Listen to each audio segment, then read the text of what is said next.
All right, let's try that again. Let's do this. The Cult of Hockey podcast by the faithful and for the faithful. I'm David Staples of the Edmonton Journal, and I'm here today with Kurt Leavins. Kurt, how you doing? Hey, Dave. I've never been so glad to be wrong about a prediction in my life. Both you and I said Oilers in 7, and they finished them off in 5. Yeah, 1-0 in an overtime victory. So, Kurt, we had a little internet trouble there. It might be at my end that it's a little slow here. Usually my internet's okay, so we'll see how this goes. We're live on Twitter. We were live on Twitter. If you lost us before, it's because one of our internets crashed. We're not exactly sure. When it says uploading on your side, what do you get? What do you see up there right now on your the upload percentage? Does it say that? I'm not seeing upload anything. I'm getting a normal screen right now. Okay. Kurt, that was one of the best, one of the best hockey games I've ever seen. One of the most intriguing hockey games, interesting hockey games I've ever seen. It was a true defensive struggle where every player had to be there on their best behavior on the ice. One mistake and you're done. The grade A shots were absolutely even in this game until the last flurry. 11 per team. With 3 5-alarm shots each. 3 5-alarm shots, like the Oilers usually get about 7, and the opposition usually get about 6 a game. Right. This was a really low event game. It was a chess match, but a brutal one. Like fought physically. Lots of hard hitting, some great goaltending, and the Oilers in the end got vengeance after losing in the 2023 playoffs to the Vegas Golden Knights. They revenged that tonight. I thought they were going to do it. Oh, is that right? I thought they were going to do it, but I thought it would take 7 games. We both did, but they got it done a little quicker. What did you think? Well, I was thinking back to the many conversations we had over the course of this season, and we thought, maybe the Oilers aren't that team. Maybe they can't win 1-0 games and 2-1 games. And there was lots of evidence through the regular season that they couldn't. Right? They had a really difficult time this year putting their defensive game together. But this was, I'd say, first of all, it's easily their 2 best defensive games back-to-back this season. It might be their best 2 defensive games back-to-back in the last 5 years. I mean, can you think of 2 better, more complete defensive efforts against elite competition in back-to-back games than these 2? Because I can't.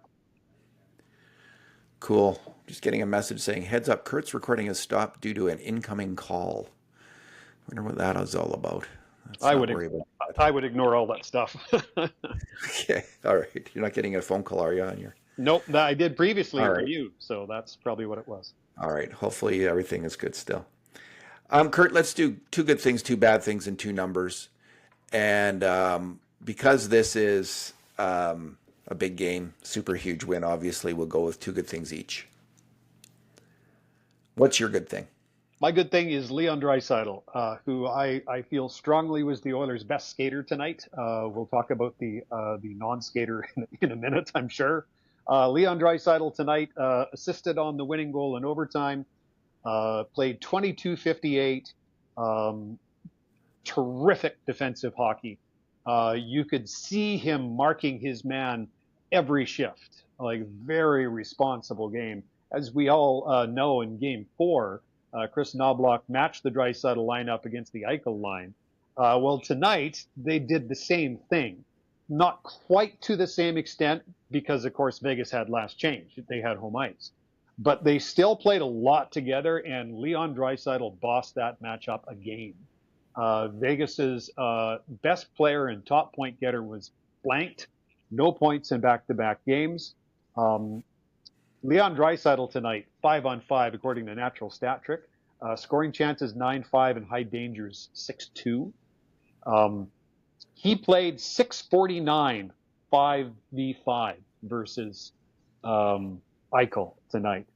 And Eichel, in those 6 minutes and 49 seconds, scoring chances were 4 in favor, 8 against, and high dangers 2 in favor, 4 against. And of course, that's not just all Leon. That's Vasily Podkolzin and Kasperi Kapanen as well. And for the most part, the pairing that was paired up against the Eichel line tonight was Nurse and Stetcher. That was the most common five-man unit against Jack Eichel tonight. Jack Eichel's a terrific player. I have a lot of admiration and respect for him. His two-way game has grown immeasurably. But in back-to-back games, Leon Draisaitl proved that he was the better two-way player of the two. I don't know if I would go that far. Jack Eichel, man, he is such a great hockey player. Well, I I like them both. Like I'll say it's a soft. I just have so much respect for Eichel, but Leon came up huge when he was needed. I'm a little worried about him on the power play, Kurt. There's something wrong with his one timer. Like they're not even having him set up there all the time in his normal spot, and he doesn't seem to be able to get off that one timer with as much gusto, let's say, as in the past. I don't think he can get down low for some reason to get it off. Something's not quite right with him. But that said, man, he sure guts it out and plays strong hockey. And on the winning goal, there he was. It's my first good thing. Starts off with Jake Wallman in his own end, making a great stretch pass right up the ice to Podkolzin.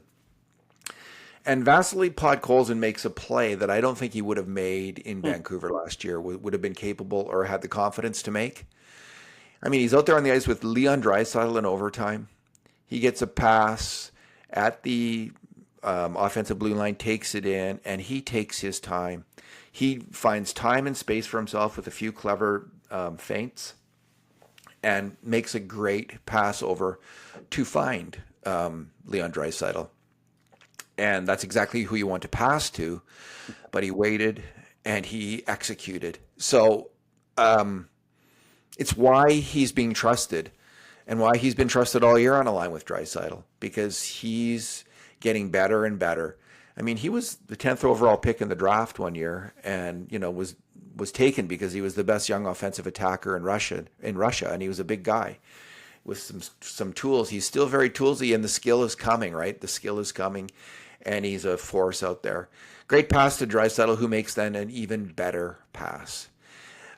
He holds up, kind of turns sideways and flips the puck, lofts the puck over to Darnell Nurse in the middle of the ice. It just opened the play right up. And all of a sudden, everyone in Vegas must just have been holding their breath, because here's Darnell Nurse with a clear lane for an outside shot. He puts it on net, and it gets through-ish, bounces to Kapanen at the side of the net, who gets the first shot on net. Draisaitl then charges in, and he gets a stick on the puck. he does. And I think a Vegas defender stops it with his own stick from going in. But third time pays for all, and Kapanen just keeps digging, keeps battling, and he puts it in the net. And it was a little bit delayed because you couldn't really see if it was going in or what was going to happen, but they started to celebrate. And you're thinking, like, there's been so many goals called back for this or that BS rubbish that you know, I start to wonder, like, oh, what's going to happen? But it did count. It was a fantastic moment. And Oiler fans must be, especially young fans, like older fans, we were through the glory years, right? We remember the Stanley Cups in the 1980s. We've had all kinds of great moments, and we've had some in the McDavid Draisaitl era, but young fans, like, if this is your first time through these are the great moments. This was the, you know, the overtime winner, and great play by the Oilers. Yeah, quick comments on three players. You know, Vasily Podkolzin ostensibly was brought into this organization because they lost Dylan Holloway. And while Dylan Holloway went on to have a terrific season with the St. Louis Blues, and I'm happy for him, as you know, I was always a big fan of Dylan Holloway. But Vasily Podkolzin is proving his worth in these playoffs, and he's built for playoff hockey, right? He's a rough and tumble guy. He's really good in the heavy going, but on plays like that, you can see his skill as well. Leon Draisaitl, big players show up for big games, man. You know, I already talked a lot about Leon, but that's a fact, right? You know, you wonder why Toronto can't get past the second round. Well, their big players don't show up when it's really important. Leon Draisaitl did tonight. And finally, Kasperi Kapanen.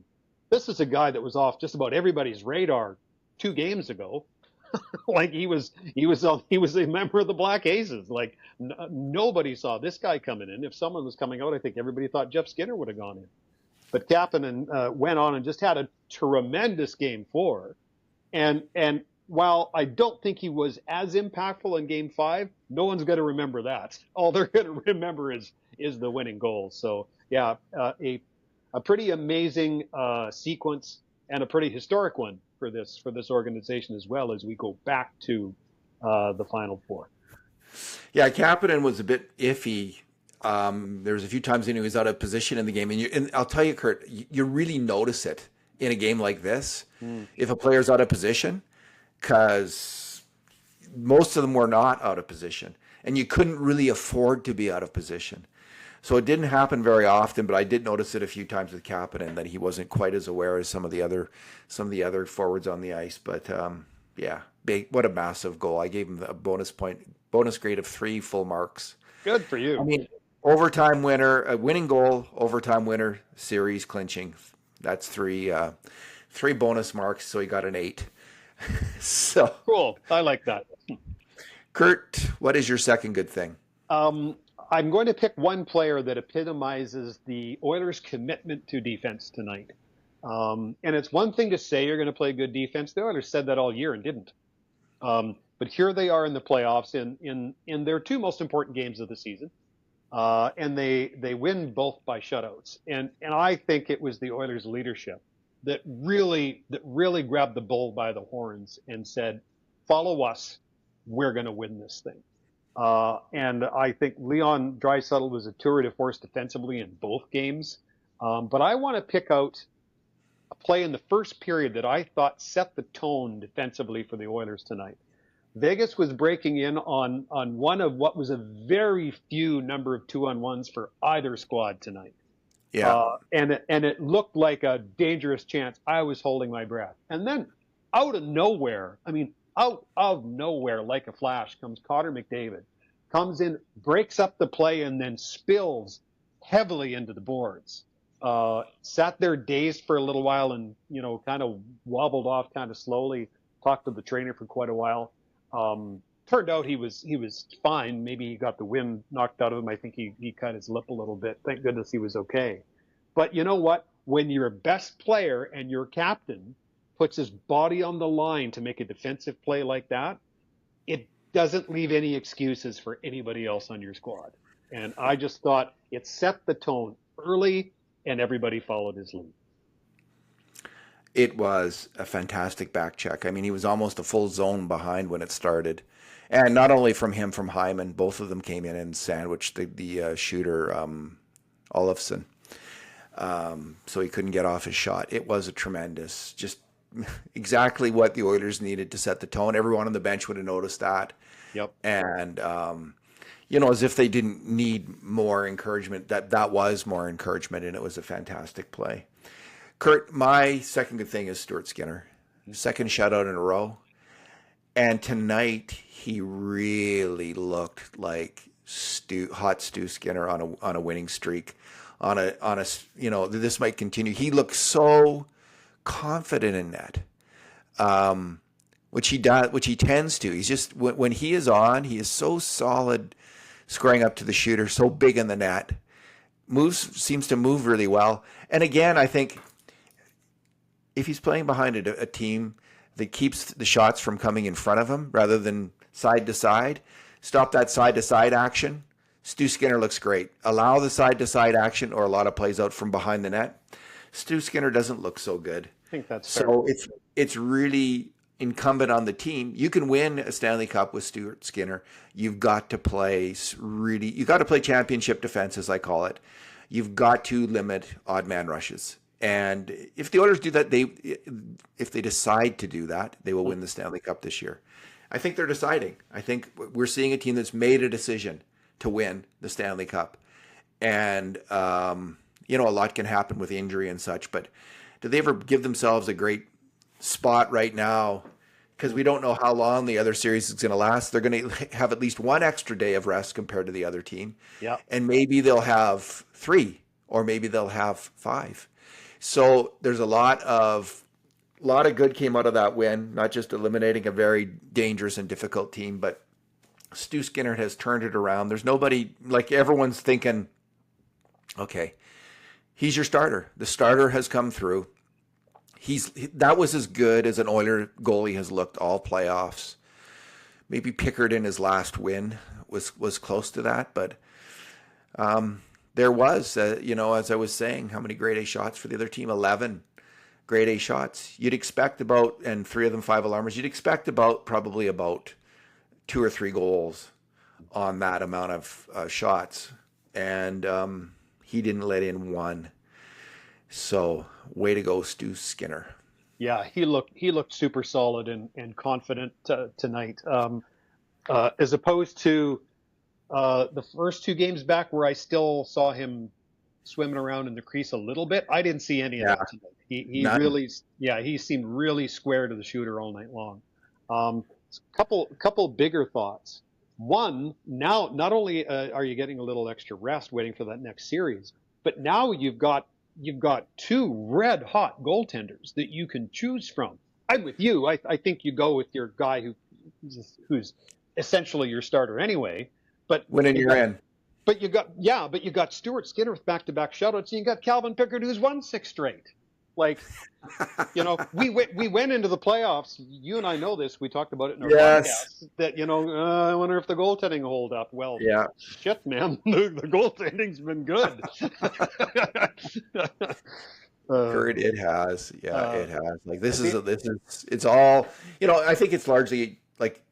It's a big function of the defensive play in front of them, like including inserting Troy Stetcher really to settle down the defense pairings, right? And I was looking back at I recommended it at the start of this, before this series started. You may have talked about it on the podcast. I wrote about it in a post. It's they should consider putting in Troy Stetcher, and I got more and more adamant after every single game of the series until it happened. But that was a big moment, and Stetcher just makes plays that Ty Emerson can't right now and doesn't. Just speed plays with the puck, heady plays with the puck. Kurt, let's move on to our bad things. What's your bad thing in the game? My bad thing was the ice at T-Mobile in Vegas tonight. Not only did it look bad when you watched it on TV, but the commentators were talking about it. I know Louis at one point from the sidelines was talking about the puck bouncing around and how as the game went on, the ice was getting progressively worse. I also heard from 2 people that I know who were in the rink tonight, and both of them, well, one of them specifically said, Kurt, it was like being at the basketball game. Like every play, both teams, the puck was just bouncing and sticking and sliding funny.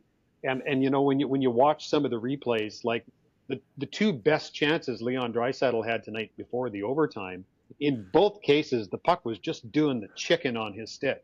And he's normally one of the best puck handlers on the team. But I noticed the same thing with Jack Eichel, who's certainly the best puck handler on Vegas. And I thought the conditions slowed him down as well. In what was a terrific hockey game, an elimination hockey game in the Stanley Cup playoffs. What a shame that a major facility can't come up with a better ice surface for the 2 teams to play on than they did. Yeah. It got in the way of what was otherwise a fabulous hockey game. I like that, doing the chicken. And speaking of chickens, Kurt, tonight I had this is what they're selling in Edmonton. The emotional support chicken. Oh, I don't know if you told me about this. Yeah. I got my wife got a couple of them, and she was actually able to watch the 3rd period for the first time in years because of the emotional support chicken. Awesome. Although she missed overtime, but we got a couple. They're really super cute. All right. My bad thing was the 3rd period, and we've heard from other teams, other fan bases, when the Oilers have come on in games, started to dominate the game and won, that they felt that their team was too timid and not really trying to win it, was backing up. And it's interesting when this happens. The grade A shots in the 3rd period were 7-2 for Vegas. Mm-hmm. And McNabb almost scored. He came bursting into the slot and deked around Bouchard and almost scored. So there was some dangerous moments, and Stu Skinner essentially gave the Oilers a chance to win that game with his play in the 3rd period. It's interesting, but I don't think I'm going to accuse the Oilers of not wanting to win. I just think the desperation of level of Vegas in that moment was off the charts. It was the most desperate hockey they would have played all year. And they had the adrenaline. They were going for it. And the Oilers, as much as they wanted to, they couldn't jack it up. They couldn't get it going. They needed to get to the overtime period. And when that happened, the Oilers took over.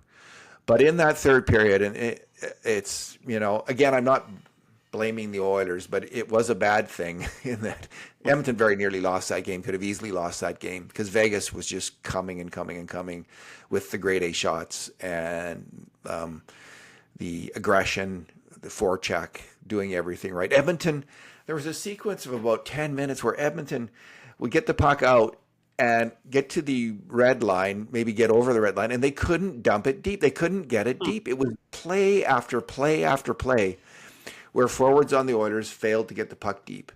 And it was starting to drive me crazy. Like, can't one of you guys get the puck deep so we can get in there and forecheck? But they didn't.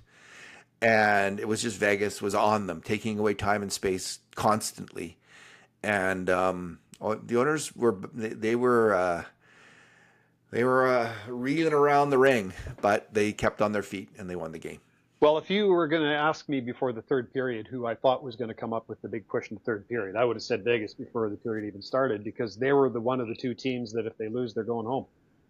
Yeah. Right. It's you mentioned desperation. Yeah. I think that's it.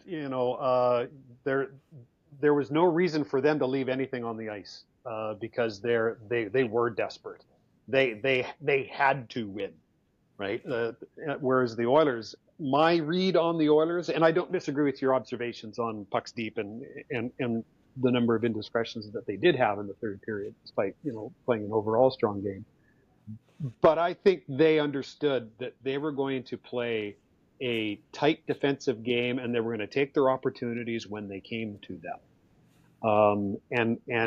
And they didn't push in the third period. I think they stayed within their structure and waited Vegas out. And they waited them out to the point that it was 0-0 after 3 and they went to overtime. And I think that was the difference between the two. They hardly went to McDavid Draisaitl on the same line. There was one shift they did, I think it might have been in the second period. And right after that shift, Nugent Hopkins came out for a shift with Kapanen and Podkolzin. And there was 2 grade A shots against the Oilers on that particular shift when Nugent was centering those 2 guys. And I thought, it just struck me that it was the one little mistake in the game where they were just trying to score all of a sudden. I think first Stetcher got caught up ice, and there was a rush back, and they got a grade A shot. And then just let me see if I can find this. For the most part, Knobloch rolled 4 lines. Not equally, but his lines, you're right, they did shuffle a couple times, but for the most part, those 4 units stayed together. Yeah, this was fairly early. Yeah, but then he went right back to them, Knobloch. He went, and in overtime, he kept Draisaitl with Podkolzin and Kapanen, right? Yeah. And they got the winning goal. Yeah. So the coach, I think, recognized that maybe that was a bit too aggressive. Like, you put Draisaitl and McDavid together, that's sending the wrong message in a way. It's like, oh, we're going to try to score. Now we're going back to the old Oilers who stack up a line and try to do everything they can to score. And that doesn't always work. This really worked, sticking with the lines that they had, running each of the lines fairly consistently. So I was impressed with that. Your number? My number, 0-0. The Oilers, until tonight, had not played a game all season that they went into the third period tied at 0. Wow.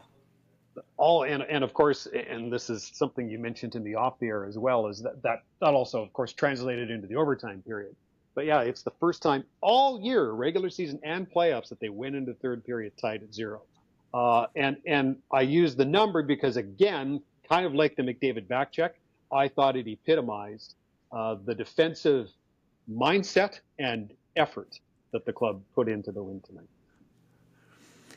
Yeah, it was weird not to have a goal Yeah. And when we got to overtime and there was no goal, at first I thought, what's the score? I was like, no, but there's no score. There is no score. Nobody's. That is so strange. It just felt so bizarre as a fan of the Edmonton Oilers to go into the overtime. I don't know, like, it's just not this team, but it is this team. It's becoming this team. To win a 0-0 game in regulation in overtime, that's a massive accomplishment for this team, for the McDavid-Draisaitl era Oilers to do that. They did it, though, and they did it on merit. So good. What a great performance. What a great defensive performance. And Knobloch deserves a ton of credit, as do all the players and the goalie, obviously. My number is one of the guys who deserves credit, Zach Hyman, 13 hits. Yeah. I mean, he had like 50-some hits all season, 60-some hits all season. He's got more hits in the playoffs than he's had all season. Crazy. He is going for it. He is playing his heart out. Yeah. Best He's healthy right now. You can see that he's pretty healthy. And this is he's not piling up the playoff points, but he is piling up the playoff hits. He's great with Connor McDavid. Yep. He is a great defensive hockey player. His, like, in terms of like scoring, grade A shots created as opposed to made mistakes on, he is out of this world good in these playoffs. Like, he's made like 2 or 3 mistakes on grade A shots, and he's contributed to about 40. Wow. Individually. What a spread. He and Corey Perry are crushing it as two-way players. They're the two guys who stand out the most.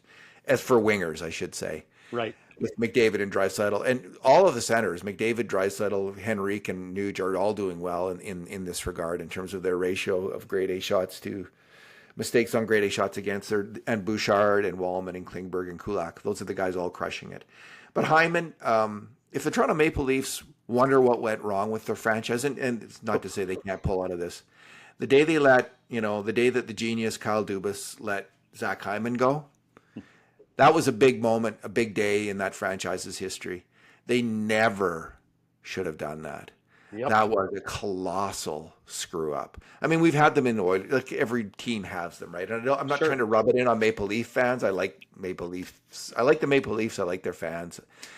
But I always thought that the legend of Kyle Dubas was kind of silly. Like, you know, he got a high draft pick or two. He made good on them. But what did he really do with that team?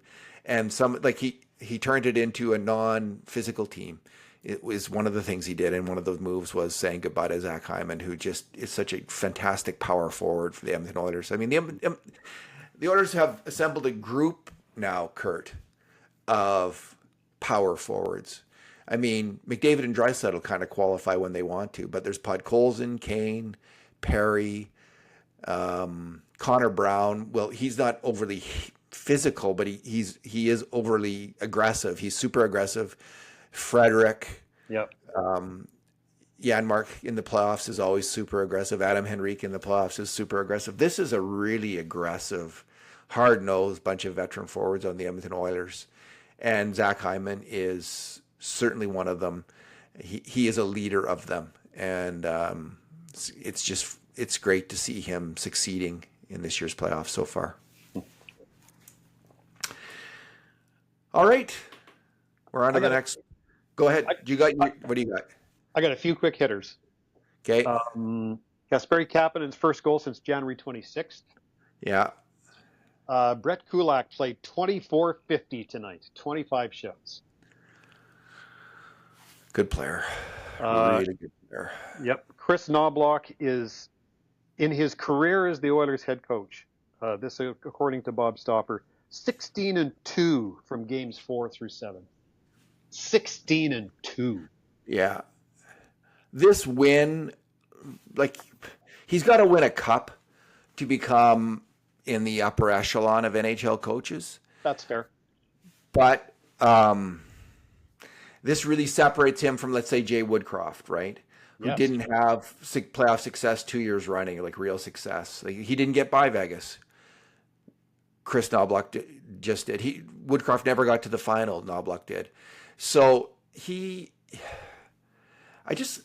thing I like about him is he has a profound understanding of the amount of pressure the players are under and the amount of support that they need. Everything he says is thoughtful and supportive of his players. I have not seen him throw a player under the bus once. He doesn't carp about them. He doesn't criticize them even obliquely. Like he is always framing things in a supportive way. And this is like 50 years ago, a coach like this would have been laughed out of the NHL, someone who talked like that. Absolutely. Yeah. But 50 years ago, there might not have been the pressure on these players either. Like, it's a different world. And I think they need having this kind of support from the coach in a pressure cooker like Edmonton, I think goes a long way.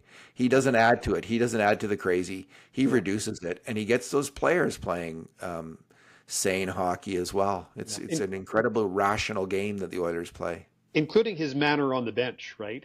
Yes. It's we've all played for that coach, and I can't think of too many players who enjoyed playing for that coach. Certainly, Chris Knobloch is the new NHL model of coaching, and you know what? If the Oilers do finally do it this year, cross your fingers. You may see other franchises, because the NHL is a copycat league. We'll see other franchises opting for a coach in that vein as well. Yeah, maybe there's lots out there. I don't know. But good luck finding them. Like he's a very interesting coach. I mean, Woodcroft was also pretty calm. Like, to give him credit, like he was a very calm guy. But I just see it even more with Knobloch. Like just it's his fundamental relationship with his players is one of support, and it's in everything he does. And I don't think I've seen that. He's not chippy with them. He's not caustic at all. He's just really just there for them. So seems to go a long way. So now we wait and see who we play. Yeah, looks like Dallas. They're up 3-1. Yeah, Winnipeg can't win a road game in the playoffs. So, and their goaltender can't make a save. And Dallas has now got Heiskanen back. Yeah. And hell of a series coming up. And series. I am hearing that it is not just possible, but quite likely that Matthias Ekholm will play in this upcoming series. Not necessarily start, but will play at some point in this series. And that is encouraging. And look, I still say that after back-to-back shutouts. You still, if you have Matthias Ekholm, you put him in the lineup. I don't think there's any question about it. Well, if he's 100%, like, you don't have to rush him. Put it that way. You don't have to rush him back. If you're winning, see how it goes. Because this lineup, it's pretty good. 2 shutouts in a row and 2 really solid defensive efforts. I disagree with that a little bit. I think he's your best two-way defenseman, and as soon as he is capable of playing, you put him in. Because I think it's highly unlikely he'll be 100%. I've seen defensemen come back too early injured. I've seen injured defensemen like Tanev in other years, Darnell Nurse in other years, and they do not do their teams any favors. He better be mobile and ready to play, is what I'm saying, before I would take anybody out. That's how I see it. If he's not ready, don't do it. So yeah, we saw him come back this regular season. He wasn't ready, and he didn't look very good at all. So yeah. Well, we'll agree to disagree in this one, and it'll be an interesting conversation when it does or doesn't play out. Right, and let's see how they and how he handle it. So, yeah, everything changes if you lose a couple games, of course, too, right? Yes, it does. What's that? Mike Tyson said everything's until you get punched in the face. It's yeah. Alrighty, Kurt. Thanks for talking tonight. Yeah, it was fun. And in the meantime, and in between times, and until we meet again, Bruce McCurdy, never in doubt. Never in doubt. In the Hall of Our Fathers, having a cool one with the Hockey Gourds, who were certainly on the Oilers' side tonight. Indeed. This has been another edition of the Cult of Hockey podcast.